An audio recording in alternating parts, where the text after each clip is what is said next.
Above me smokes the little town with its whitewashed walls and roofs of brown, and its octagon spire toned smoothly down as the holy minds within. And wondrous, impudently sweet, half of impassion, half conceit, the blackbird calls adown the street like the piper of Hamelin. I hear him, and I feel the lure drawing me back to the homely moor. I'll go and close the mountain's door on the city's strife and din.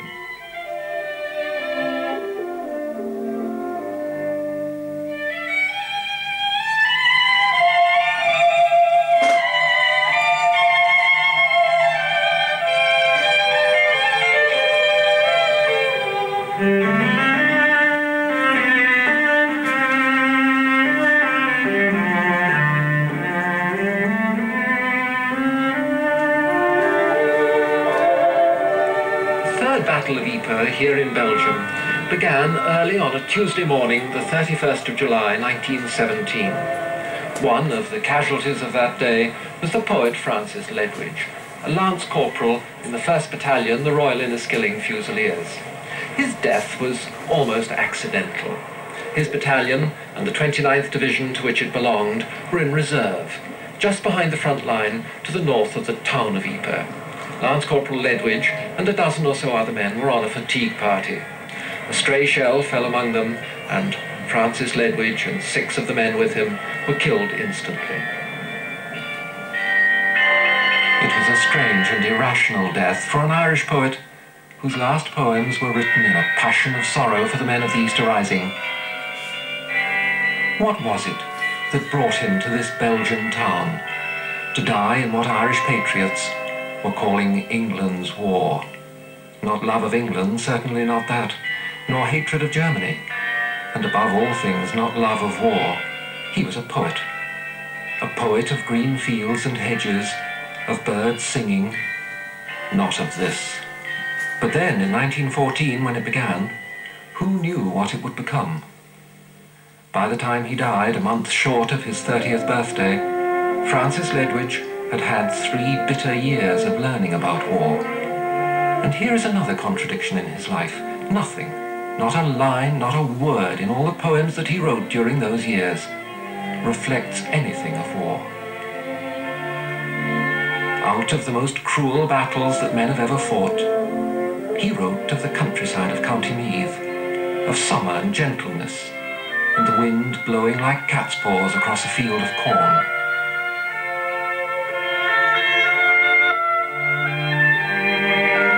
The primrose and the daffodil surprise the valleys, and wild thyme is sweet on every little hill when lambs come down at folding time. In every wild place now is heard the magpie's noisy house, and through the mingled tunes of many a bird, the ruffled wood dove's gentle coo. Sweet by the river's noisy brink, the water lily bursts her crown. The kingfisher comes down to drink like rainbow jewels falling down. And when the blue and grey entwine, the daisy shuts her golden eye, and peace wraps all those hills of mine, safe in my dearest memory.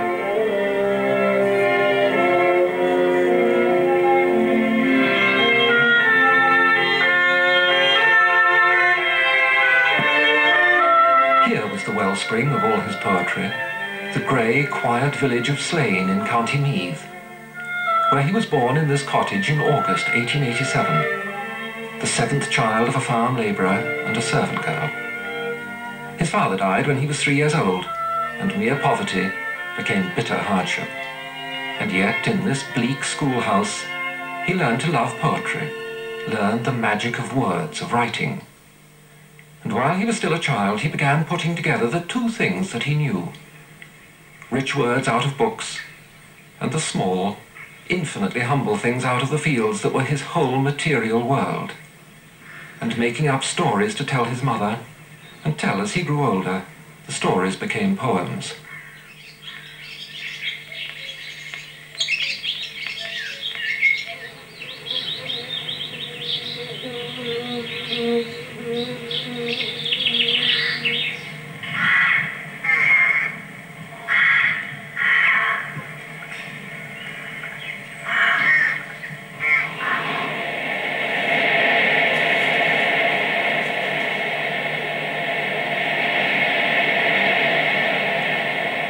And I, who am a thought of God's, now long forgotten in his mind, and desolate with other dreams long over, as a gate singing upon the wind the anvil song, sang of the spring when first he dreamt of me, in that old town, all hills and signs that creak. And he remembered me as something far in old imaginations, something weak with distance, like a little sparkling star, drowned in the lavender of evening sea. All through Francis Ledwidge's life, there runs this complete contradiction between what he wrote and what he did. As a very young man, he was an active nationalist. He was also an active trade unionist at a time when trade unionism was a revolutionary idea in Ireland. He was deep in every kind of local politics. He was full of the revival of the language, and none of this appears in his poetry. Not a word, not a syllable. Before he was 20, he organized a strike in this copper mine in Bow Park, fighting for human treatment for the miners, lost his job over it, very nearly starved, and healed his soul with poetry like this. For sometimes the thought comes that the brown tomb is not the end of all our labourings, but we are born once more of wind and rain, to sow the world with harvest young and strong, that men may live by men till the stars wane, and still sweet music fill the blackbird's song. Despair sometimes takes hold of me, but yet I hope to hope the old hope in the better times, when I am free to cast aside the rope that binds me to all sadness, till my rhymes cry like lost birds. That poetry out of this simplicity, this poverty, a simplicity of life that today it is almost impossible to imagine. It seems to come like birdsong out of a winter tree. There is no bird, no hiding place for a bird, and yet there is singing. This house, this school, this poet. How? Why? Part of the answer lies in this photograph of the printers of the Irish Peasant, a nationalist patriotic weekly. One of the printers, Matt Maguna, lived near Slane and became Francis Ledwidge's closest friend, and one of the firm anchors of his life. A poet, more than any man, depends on friendship.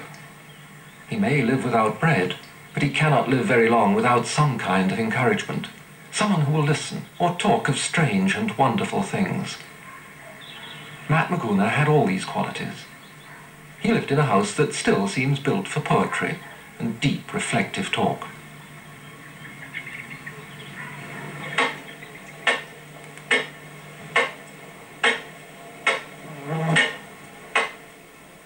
A house of warm fires and quiet evenings, and there were books, a poor man's library, good 19th century books of self-improvement. And there were novels, poetry, books on astronomy and mathematics, entomology, history, on Ireland's nationhood, Ireland's literature and language. And there was music. Matt Maguna was the great musician of the neighbourhood.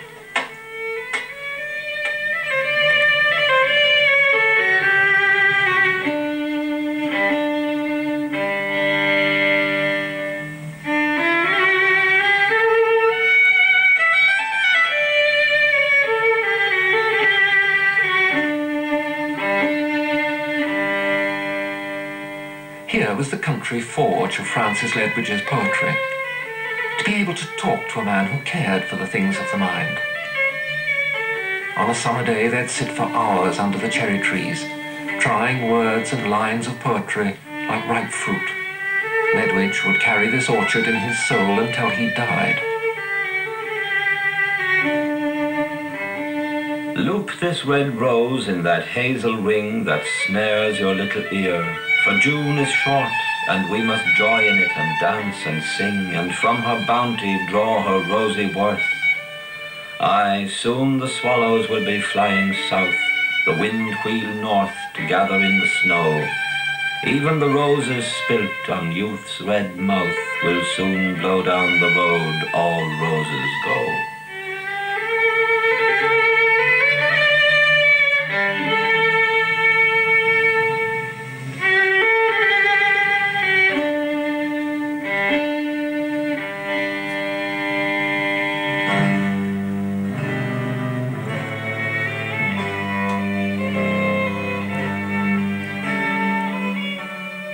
But he would carry something else too, or perhaps it would carry him. This great house, the castle home of Lord Dunsany, as far from the world of Matt Maguna as one could reach. Yet Lord Dunsany became the poet's friend, almost as close a friend as Matt Maguna. How? Francis simply wrote to him, asking him to read a copybook full of apprentice poems and say what he thought of them. And Lord Dunsany, not merely a big game hunter and world traveller, but a writer and poet already beginning to be famous, wrote a reply filled with a generosity and enthusiasm that's still surprising today, when the words aristocrat and peasant have been half emptied of meaning.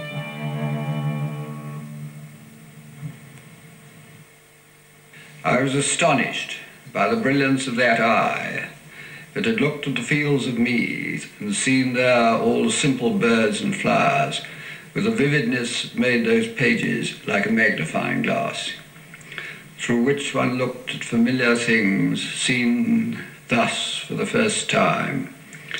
I wrote to him greeting him as a true poet, which indeed he was, and his gratitude for that was intense, though quite undeserved. For the lark owes nothing to us for knowing that he is a lark. This is already remarkable enough.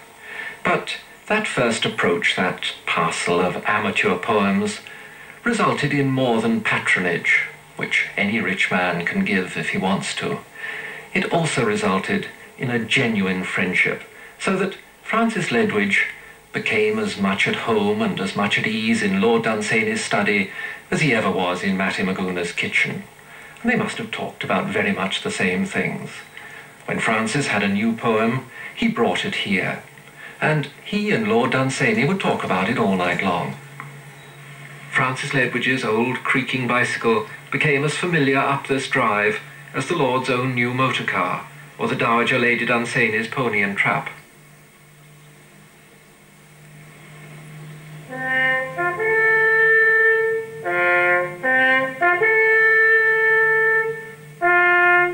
It was a friendship that could have overthrown another man's mind.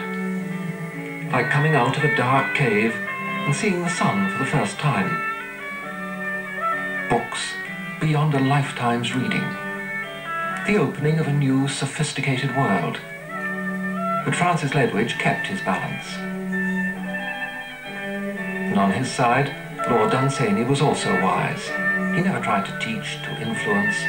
He always said that by introducing Francis Ledwidge to the poetry of Keats, he did as much as was ever needed.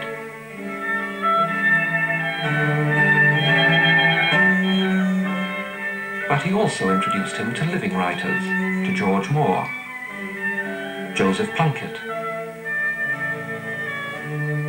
Thomas MacDonagh, and to Yeats. You can see Yeats's influence even in this photograph of the new Ledwidge of the Dublin drawing rooms.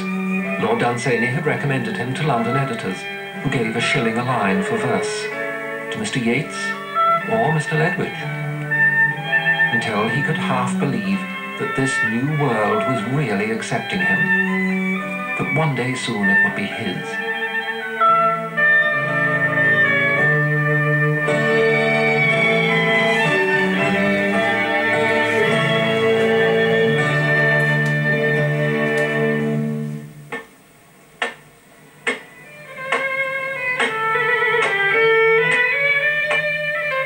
And yet, his old world still held him. More than half his heart, half his mind remained in that other world of his, of patriots and the Irish volunteers.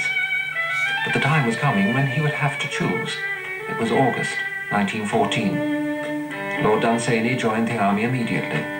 Naturally, what else would a man of his world do? But a man of two worlds.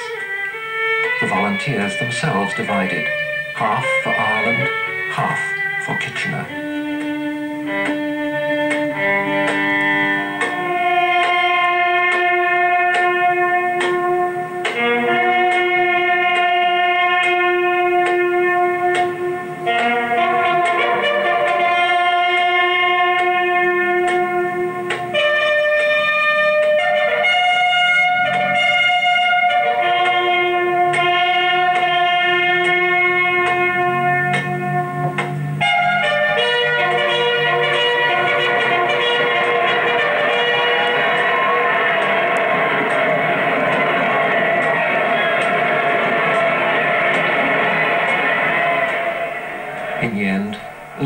followed Lord Dunsany into the British Army. Why? Gratitude? A kind of loyalty?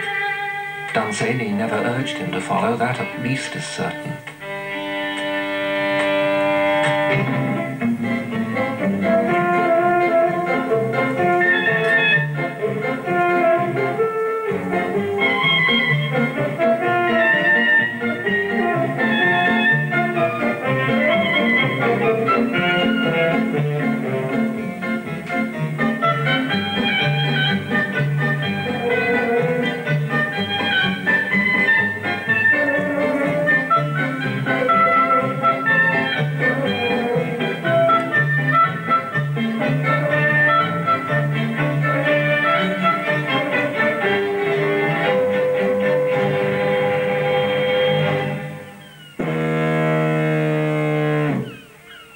There are stories of a broken love affair, but the one certainty is that he joined up in October 1914, and a year later had survived the Allied disasters in the Balkans and was fighting in Gallipoli and writing poetry, but not war poetry.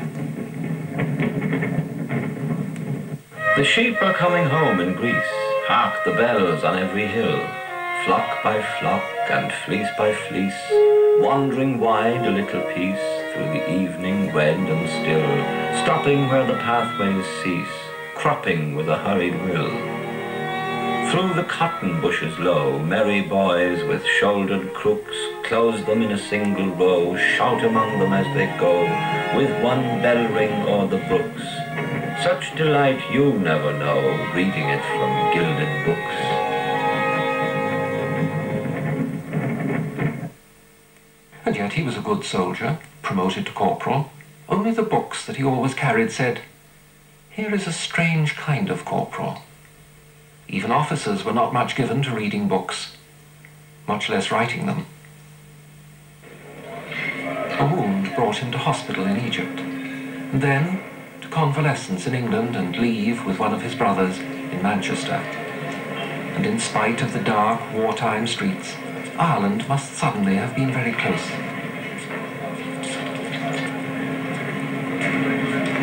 And that week, news came to tear the wound open. News of the Easter Rising. I came unto a windy height and cried my sorrow, but you heard no wind, for you were listening to small ships in flight and the wail on hills behind.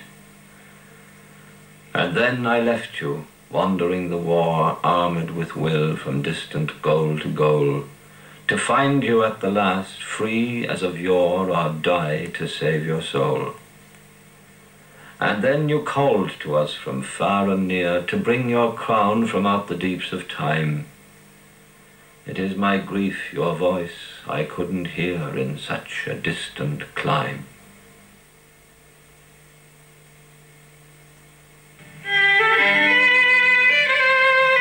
It was November before he got home leave in Ireland, to walk in the Boyne Valley by the river, through the blanched winter meadows, and dream of how the flowers would look in spring and summer.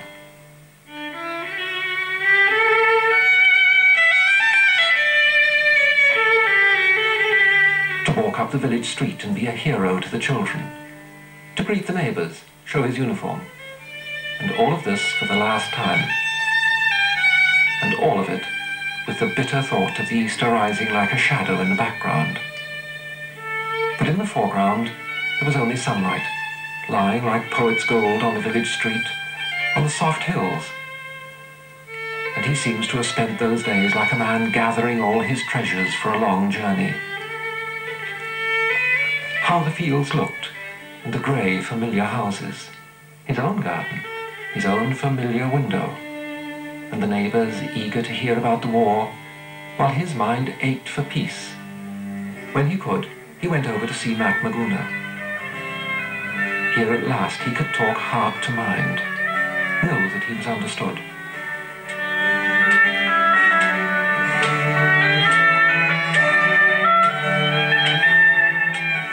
Here he could breathe the scent of books again, but much more than that.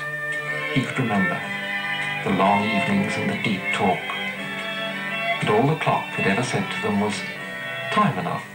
There's time enough." A willow spray dipped in the stream, moving a gleam of silver ringing, and by a finny creek a maid filled all the shade with softest singing. Listening, my heart and soul at strife, on the edge of life I seemed to hover, for I knew my love had come at last, that my joy was past, and my gladness over. I tiptoed gently up and stooped above her looped and shining tresses, and asked her of her kin and name, and why she came from fairy places. She told me of a sunny coast beyond the most adventurous sailor, where she had spent 1,000 years out of the fears that now assail her.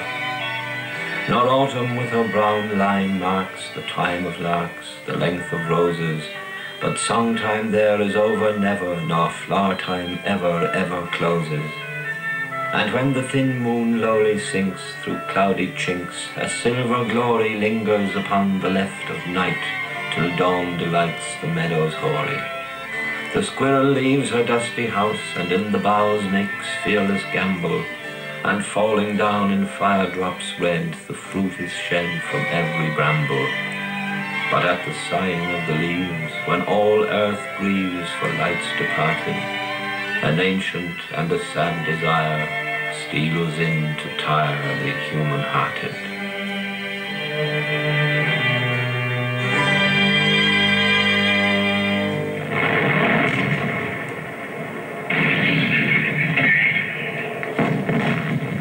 The whole world was tired, weary to death of killing.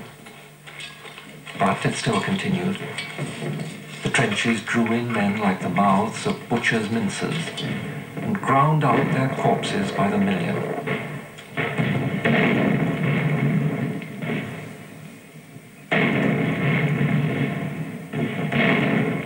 That summer, what war historians would call the Third Battle of Ypres was being planned by the Allied High Command, and Ledwidge was writing his last poems. Poems about birds, whose voices had always been his voice, about rivers, where no blood had run for centuries, and the water was full of a silver whispering of peace. He dreamed of quiet fields, and wrote down his dreams in poetry as if he was crying, "Listen, listen, this is reality, this is God's glory, not death in battle." A burst of sudden wings at dawn, faint voices in a dreamy noon, evenings of mist and murmurings, and nights with rainbows of the moon. And through these things a woodway dim, and waters dim, and slow sheep seen on uphill paths that wind away through summer sounds and harvest green. This is a song a robin sang this morning on a broken tree. It was about the little fields that call across the world to me.